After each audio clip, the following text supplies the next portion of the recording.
Hi, everyone. Today for our broker Q&A, we're going to be talking about lead conversion in 3 steps. So what we're going to be talking about is how to get leads, how to warm them up, and then how to serve them or convert them. So we're going to take this just step by step through the 3 steps. And I'm going to be giving you just some tips and some ideas, things to think about. This is going to be a way for you to sort of get those juices flowing with your brain to figure out where you might be able to access leads that aren't going to cost you, hundreds of dollars a month to purchase. So human nature is that we want to avoid confrontation. So cold calling people, reaching out to people to tell them you're in real estate, reaching out to them to find out if they're interested in buying or selling or know anyone who's interested in buying or selling, can feel inauthentic. So it can feel a little too salesy. So that's where we find that people tend to feel more comfortable saying, oh, well, can I just buy leads? Can I register for leads? Will the office give me leads? Can I register with realtor.com or Zillow? It's very tempting to think that we can just be going about our daily life and all of a sudden a hot lead lands in our text messaging and we just go ahead and line up an appointment and go sell them a house. If it were that easy, that would be the only way any of us find business.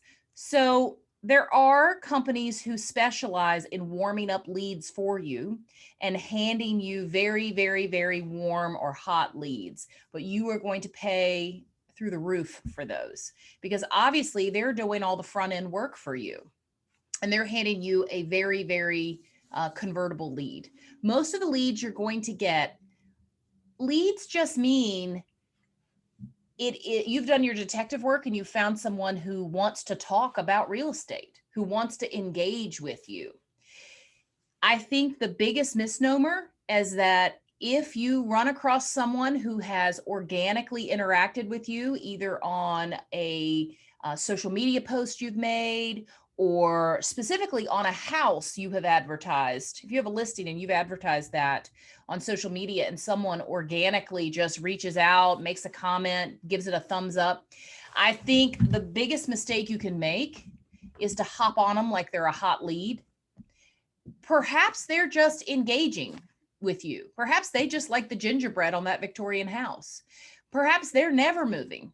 So really what you're not trying to do, you're not trying to suss out a client that's going to become a buyer in the next 30 days. You're just trying to create these relationships, create these dialogues. You're trying to make sure that you are top of mind if they do have a real estate need.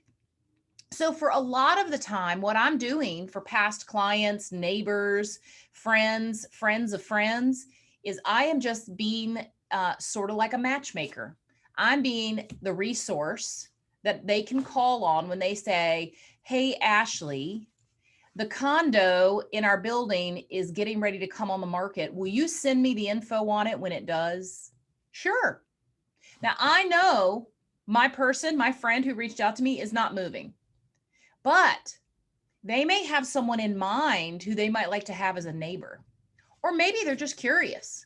So I'm going to provide that service. I'm going to be watching for that condo or setting up a subscription on the MLS based on that address so that I can be the source of information. I am happy to do that. I'm happy to have a Zoom call next week with a friend of mine who lives out of state who wants to be connected with a commercial agent. So I'm going to have a Zoom call and it's going to be the 3 of us and I'm going to introduce them and chit chat with them. I could have just texted that number back and forth between the 2 of them.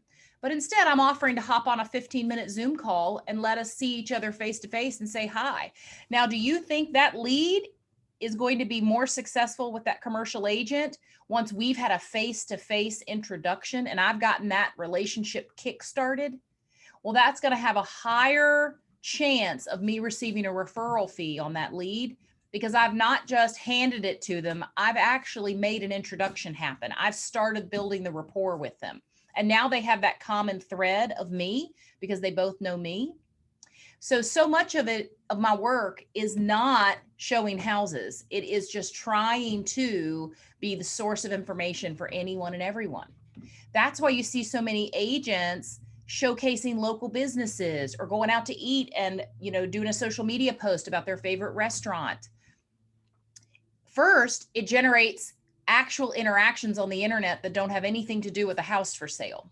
So that starts making you top of mind as a real estate agent.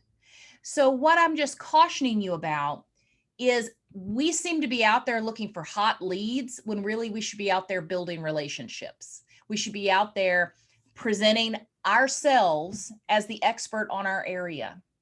That is just as much about farming as going door to door and handing out open house flyers. So if you can be engaged in your community, supporting local business, showcasing local businesses, showcasing some community heroes, if there's going to be a group that's going to go out and clean up the park, go out, help for an hour, take a picture, not of yourself there, take a picture of the community leaders who are there cleaning up the park and make a social media post about that. Okay. We all have a little bit, as a real estate agent, you either have selfie disease where you're always in every picture a million times, or you're never in a picture. I'm going to recommend that both of those personality types bring it a little more to the center. If you've never been in a photo on your Facebook group or on your Facebook thread or on your news feed for your business page, you need to correct that. Even if you are shy about the camera, they need to see your face. If they can't see your face, they're not going to recognize you when you're out eating at the pizza joint and they go, oh, hey, I follow your business page, right? So you're going to have to get in front of the camera. Okay, so let's talk about GetEm. Where are we getting these leads? And today we're going to be talking about a mix of both paid for leads and leads that you can get completely for free. And if I'm being honest with you, I got a lot of irons in the fire. I do buy leads. I buy leads because I'm not able to circulate in my community as much as I would like to. Okay. A lot of times I'm just at this desk trying to get through the glug of paperwork I've got to get through. So I buy leads from realtor.com. Jennifer in the past has bought leads from Zillow. We have both at one time or another been part of OpsCity, which realtor.com tried to pretend like wasn't their product for a couple of years, but it 100% is a realtor.com product. And OpsCity is another buy for or referral fee based lead generation system. Those are all ways to spend money to receive leads. The competition for those leads is very, very high. Response time is critical. It is paramount that you are the first agent to contact them once that lead gets put into your text messaging thread. You have to be the first person to that lead because everyone is getting sent it at the same time, maybe 3, 4, 5 agents. So everyone is scrambling to be the first person to provide that information to that lead. So the competition is very high. Now, they cost a lot of money. The complaints from agents over the years have been just that the price per lead has just gone higher and higher and higher. And the conversion rate has gone lower and lower and lower. We used to not pay a ton of money for leads and you would convert, I don't know, you could convert 2% of those, you would come out okay and you'd have a return on your investment. Now it is getting harder and harder to have a return on investment on those leads. So I would challenge you to do a mixture. If you're going to do paid leads, that's absolutely fine. But I would challenge you that you should also be doing some organic lead generation, which is very, very easy to do. The hard part is you have to be consistent with it. And I'll tell you, consistency is the hard part.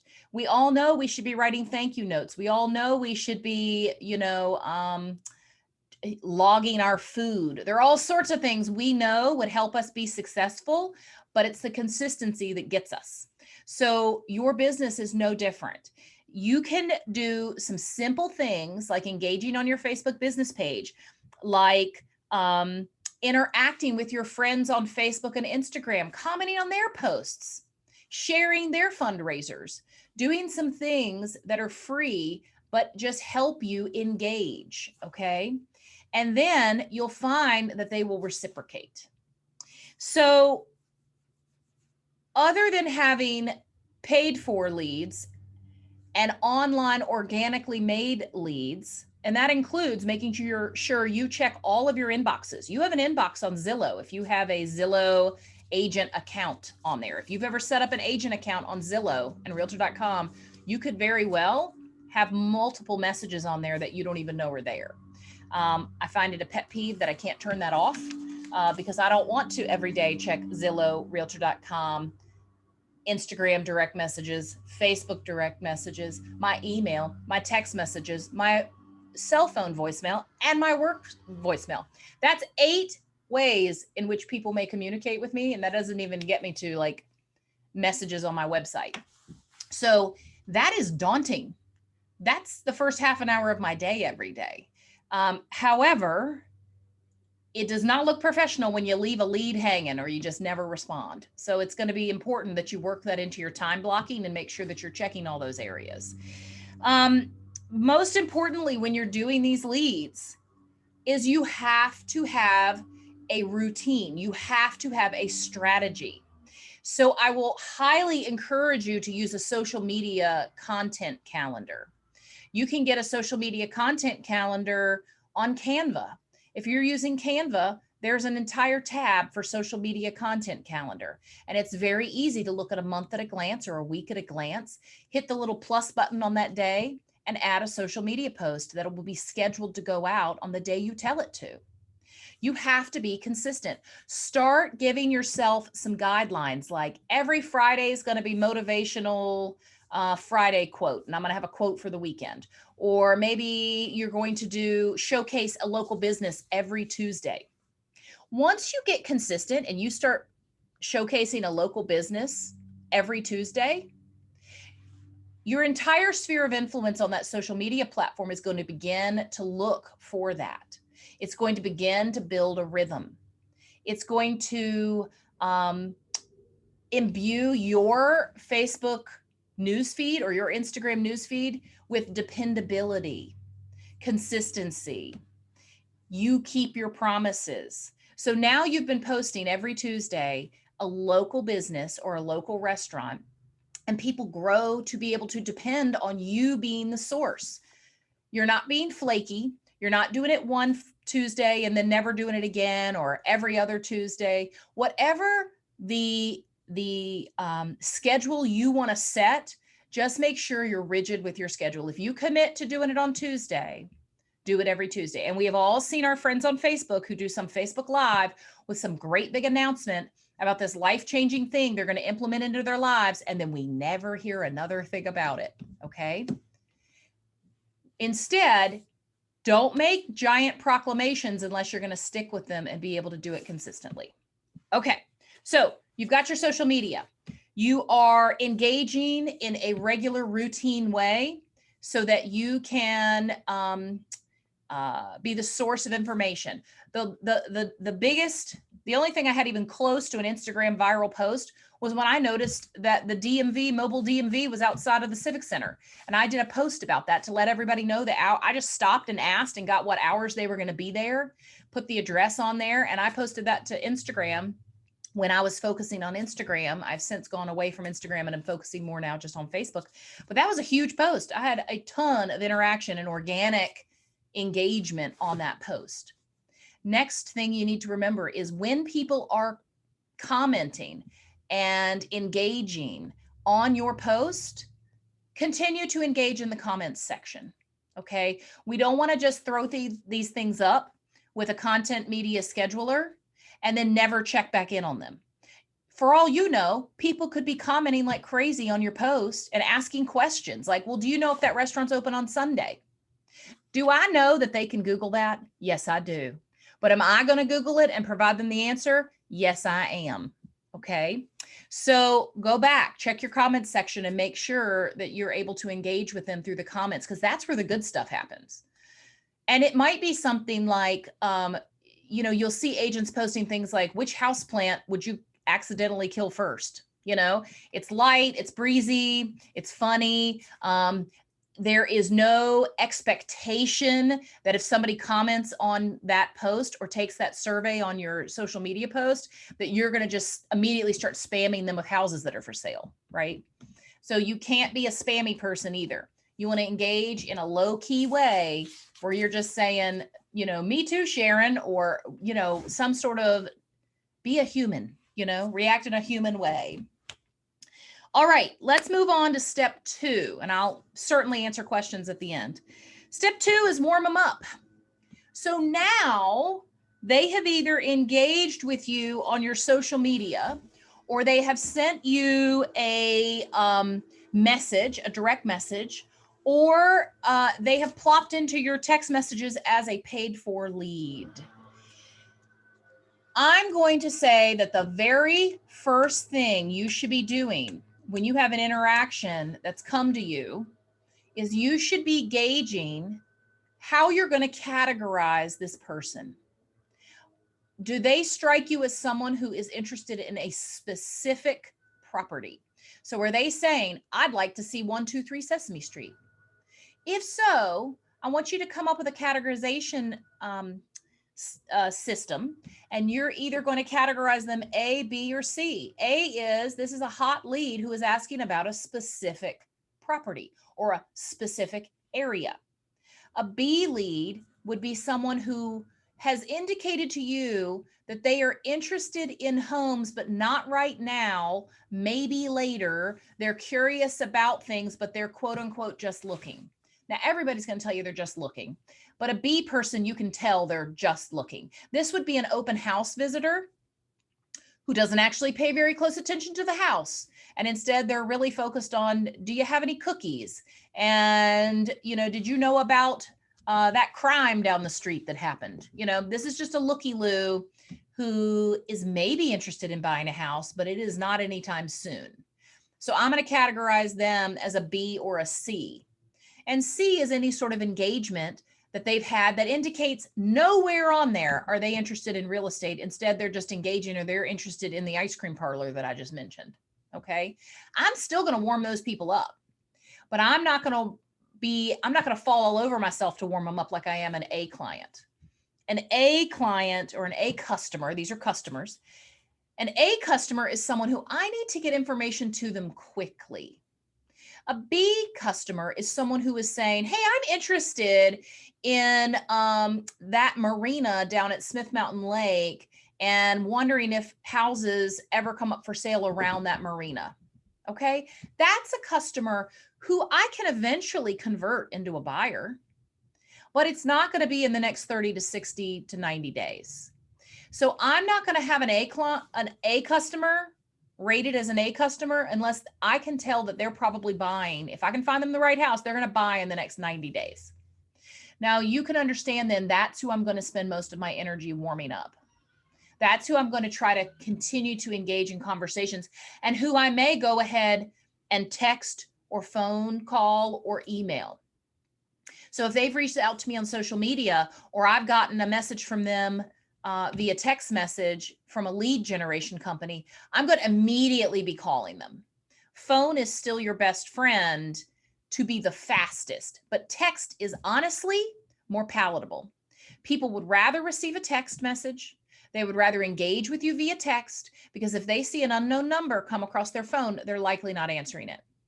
The days spam has ruined answering the phone for everyone. No one is going to answer an unknown call anymore. I'm not even going to answer, if I'm a customer, I'm not even going to answer a phone call from an unknown number that's in my same area code, because that could still absolutely be spam that has spoofed itself to look like a local area code. Okay. So text message is great. Now for me, for paid leads, I'm going to actually be calling them. You know why? If they're talking to me on the phone, they're not able to respond to text messages from other agents who are trying to get them first. So I'm going to try to call them immediately. I'm going to throw it on speakerphone, and I'm going to send them a text message at the same time while I'm waiting for them to answer. I'm not taking time to look up the house they're interested in. I'm just calling them to immediately provide my services. Hi, it's Ashley. You just clicked on a house on realtor.com that you were interested in. I'd be more than happy to give you information about that. Can you tell me, are you interested in seeing it, or are you just curious about the neighborhood? I'm going to ask 2 questions. Both of those questions are going to imply that I need an answer to one of those 2 questions. I'm not going to ask something open-ended like, are you just looking? Because they're going to go, yeah, I'm just looking. I'm going to say, are you interested in this specific house, or are you interested in the neighborhood? They can't answer yes to that. I'm going to ask them a question that they can't answer yes or no to. I'm going to ask a question that they have to provide me an answer to, because what I'm trying to get to is their why. Why are they engaging with me? Why are they asking about this house? Why are they commenting negatively on my social media post, right? That happens too. You can warm those up too. So I'm trying to get to why. Why are they looking? Why are they reaching out to me? They may not even know they were reaching out to me.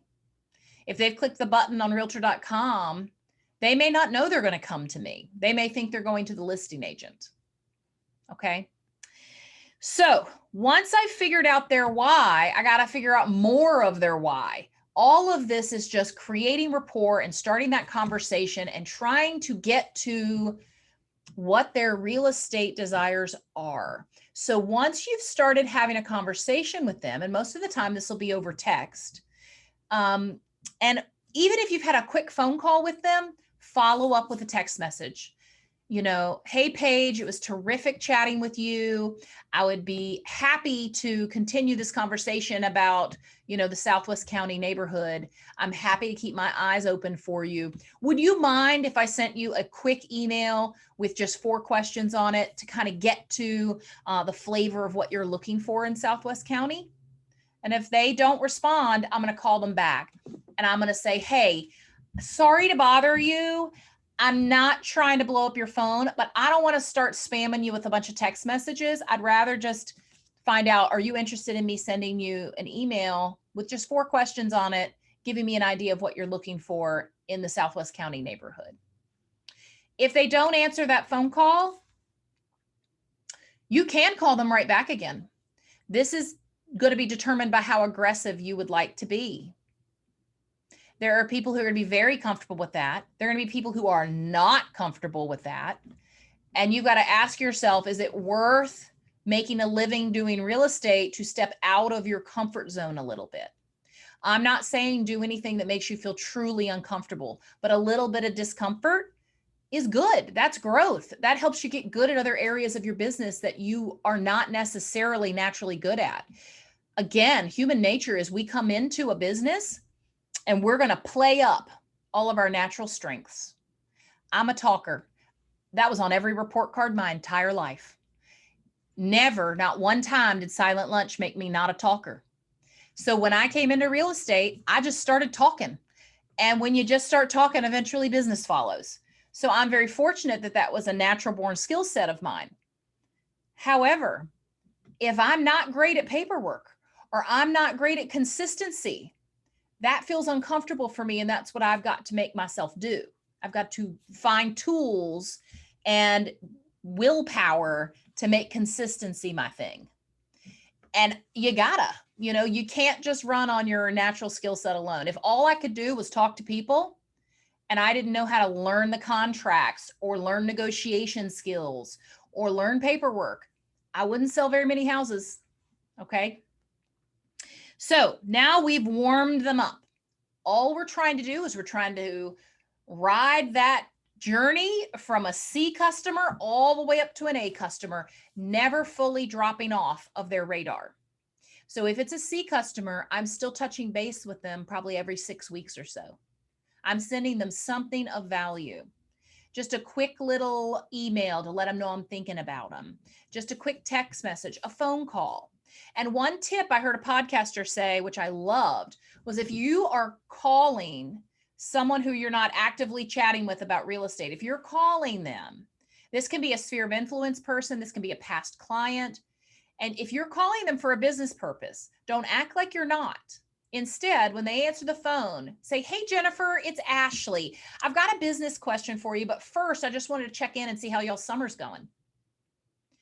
So what I've done is I've let them relax. Otherwise, they're telling me about their summer all the time, wondering, why is she calling me? This is out of the blue. This is weird. Is she getting at something? Is she going to ask me to donate to her favorite charity? What is happening? So now that I've prefaced the entire phone call with, I'm calling you with a business question, but first, how's y'all summer? Now they can actually relax, truly engage with me and tell me about their summer, and I can reciprocate. But they know at the end of that pleasantry portion of the phone call, I'm going to be getting around to business. And then it's not weird for me when they get to the tail end of this conversation about their summer vacation for me to go, okay, so I got to ask you this business question. That's not a surprise to them.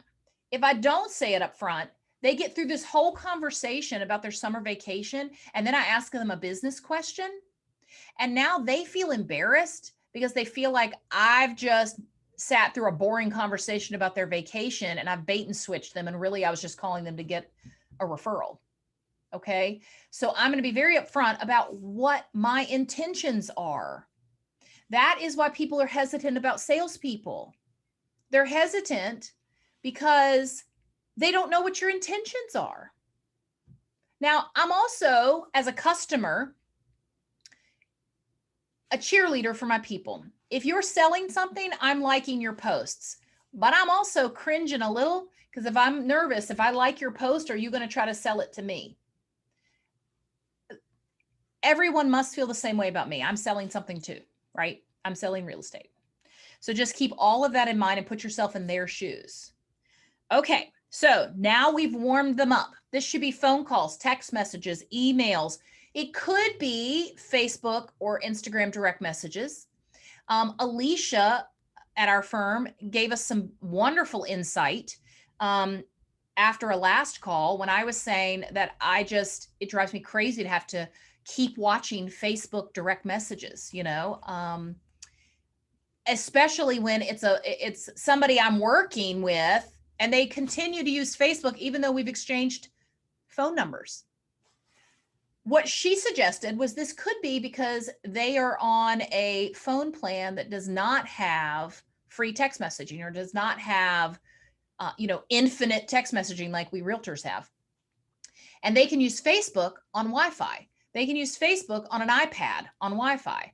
And they can direct message from Facebook over the Wi-Fi. So that may be why you find someone doesn't switch over, because I try to switch them all over to text messaging or email or phone calls as soon as I can, because I'm not on Facebook every second of the day. I am on my text messaging every second of the day. But just keep that in mind that might be happening. Okay, we've warmed them up. Now we've got to serve them. So I've already touched on this a little bit. You are providing value to them. If these are C customers or just people in your sphere of influence, that is where we're talking about using your platform. So you should be posting things about your community. If there's going to be a toy drive, if there's going to be a shortage of peanut butter at the local food bank, these are all things you can post on your Facebook business page, and then you can share them to your personal page. Okay. You want to do it in that direction. You want to post on your business page and share it to your personal page, because everyone is on your personal page. If you're posting on your personal page and sharing it to your business page, the people on your business page see the post and they see that you have a personal page, but that's not the direction you're trying to get traffic to go. You're trying to get traffic to go from personal page over to your business page. So you need to post on your business page, share it to your personal page. And now my friend Betty sees it on my personal page and goes, "Oh, look, Ashley has a business page." So she can click on my professional headshot there and go over to my business page and perhaps like and follow my Facebook business page. So I'm always posting on my business page and sharing to my personal page. Okay. All right. Just like I talked about being consistent with your social media postings and your engagements, you have got to be consistent with your communication with your clients. And that is why categorizing them is so important. I know if I have a C customer, if they're rated as a C, I'm going to be sending them something every 6 months. No, 6 weeks. 6 weeks. That's too long. 6 weeks. Every 6 weeks, they're getting a text message from me, an email from me. They're going to get something from me because I'm going to put them in some sort of CRM, client relationship manager platform, that's going to allow me to automate that, or at least I'm going to put on the calendar every 6 weeks from 10 to 12 on that Tuesday. I'm going to do nothing but follow up on my C customers. Well, now I can relax a little because I have a game plan. I know when I'm going to be engaging with them, and I'm going to block out that time. And that is when I'm going to give my concerted effort to reach back out to all of my C customers. Now, I'm going to keep an eye to, have they moved up to B? Am I moving them up to B or A? Have they now asked me about specific properties? Are they now narrowing down when they think they're going to sell their house and move here? Has that gotten any more real for them? Have they now put a date on the calendar for when they're going to retire and move here for their retirement? So I'm going to make sure I've got it scheduled for follow-up for them. It's very tempting to let the C customers just kind of blow in the wind, and if they circle back to you, great. Or to kind of engage with them on a, roughshod kind of way. You want to actually make this a scheduled appointment for yourself. My B customers, I'm going to be engaging with them probably, I don't know, every week, every other week. Even if it's just a simple, hey, I haven't forgotten about you, still keeping my eyes open. I know we're looking for a needle in a haystack, but we're going to find it. Okay. And my A customers, I am engaging with them on an almost daily basis because we're actively looking for a house. So I am now helping them find a house. They are my A customers. I'm spending the bulk of my time on them when I'm not prospecting for new A, B, and C clients. So when you categorize them, it makes this whole thing so much simpler because now you know, oh, they're a C customer. Now I know exactly what to do with them. Now I know exactly what to send them because you're going to devise marketing strategies for each one of them. Now, A is easy. You're just serving them. You're finding them houses. You're putting in a subscription in the MLS for them.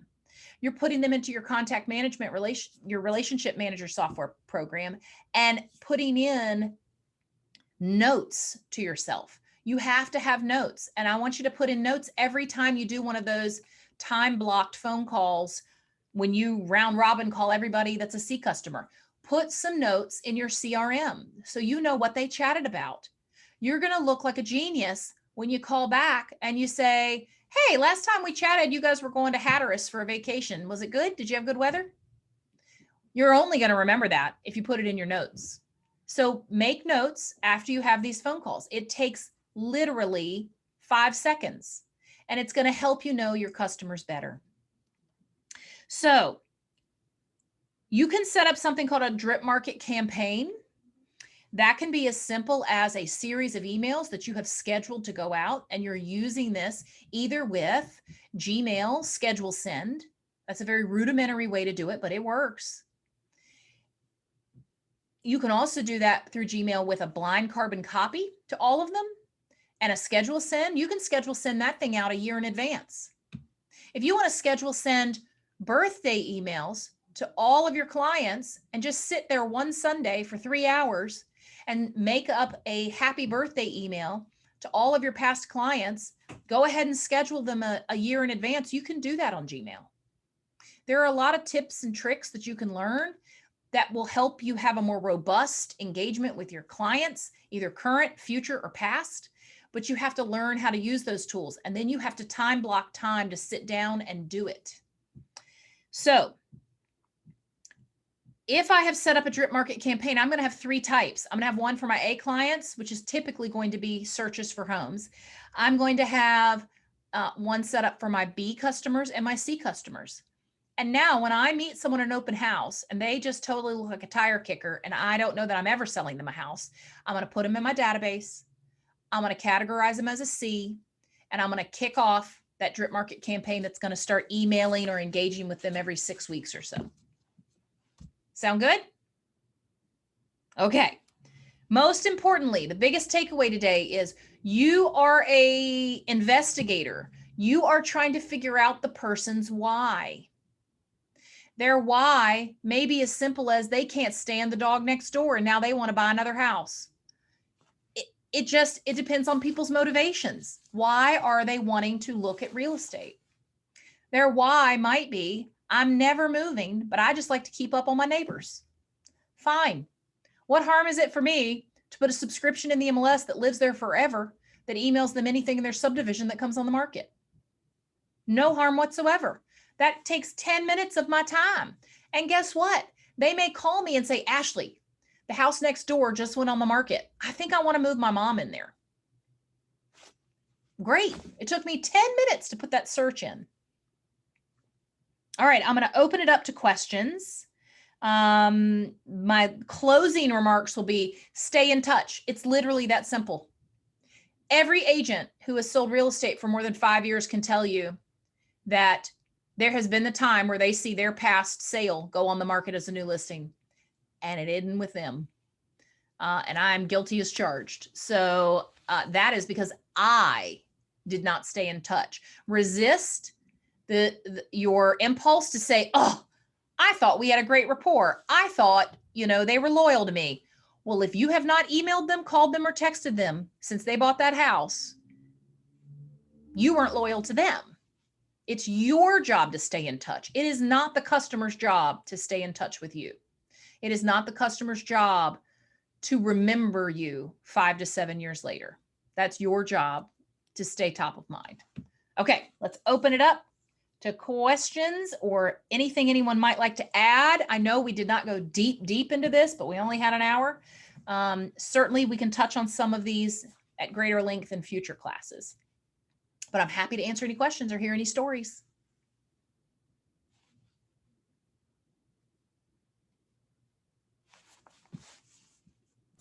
Save me, Jennifer. I just want to say that's great content today. This was a great class. Thank you.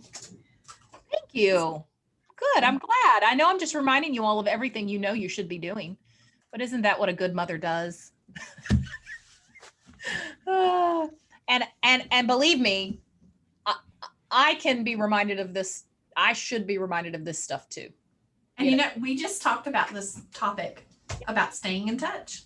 We just did yesterday. That's right. And I'm guilty of it as well. So it's good content. Good job. Thank you. And I will say, I'm cutting a check. Okay, great. I got a text message last week from a past client who I'd sold a house to. I had sent out a happy house anniversary card with a $25 coffee shop gift card on it and just said, congratulations on another year in your home.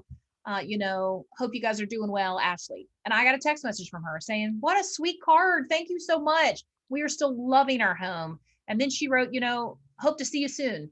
So perfect opportunity. I immediately texted her back and was like, I'd love to see you guys too. Maybe we can meet up for coffee sometime soon, maybe in the fall. And she was like, yes, with an exclamation point. That I meant that. I'm going to follow up with a coffee appointment in the fall just to say, how's the house going? Have you made any renovations? I know you guys were wanting to do a path back to the garage. Did you guys ever do that? What'd you do it in? Did you do brick? What'd you do? I'm only going to remember that because I made notes. Okay. My brain is full, as you can imagine. I have to make notes now. It helps me be a better friend. I make notes in my personal life. I don't remember all my friends' birthdays. I don't remember my best friend's birthdays. Admittedly, I don't remember my nieces and nephews' birthdays because they're on the calendar. I don't have to remember them. I can free up that brain space. Okay, anything else anybody wants to add? Otherwise, we'll wrap it up.